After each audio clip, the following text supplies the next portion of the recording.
So this here is my test stand for breaking in these motors. I'm going to mount it to a table I have. What I have here is a BEC. Right now I'm connecting a life battery to it, but the BEC will come in handy if I want to, if I got a 3S I'm putting on here or something. It's not going to overload this servo that can only handle 6 volts. I got a Lemon receiver, and of course my throttle servo.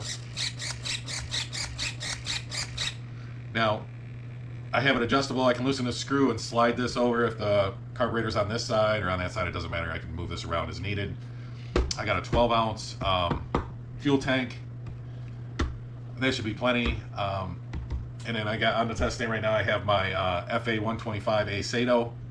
Brand new engine. I need to break it in, so I got to run through six tanks through this thing, and that's my setup. So it's going to be nice having the throttle on a servo, so that I don't have to be sitting here and messing with it. I can just kick back and control it like this.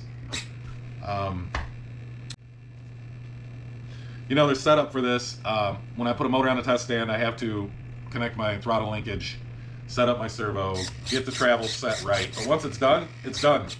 Now all I have to do is put fuel in it, fire up the motor, and kick back and just run it through its braking procedure. I have my fuel line to the carburetor. I have my pressurized fill line, goes to my exhaust. I disconnect this, fill the tank, hook it back up. And I got a vent line for the motor, so any oil that bypasses the piston and gets into the crankcase can bypass right out.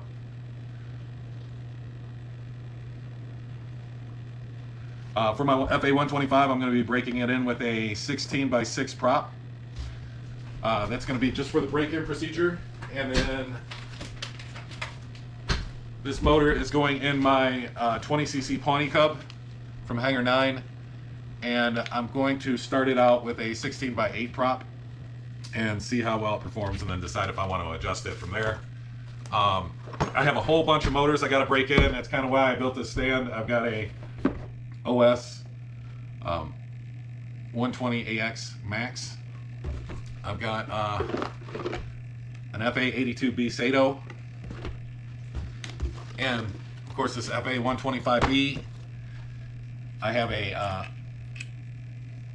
OS 55AX. Now you could do this on the plane, but in this case the plane's not built yet. In the case of the 82, FA82, the plane's not built yet. The OS 120 I could run on the plane, but it's a huge plane. It's just more convenient to do it right here. This one, the plane's not 100% built yet, so I can have all these motors broke in, just waiting on the planes to get finished, so I could just put them in and not have to worry about breaking them in because they're already broken. So kind of nice. Anyway, that's my setup. Thanks for watching.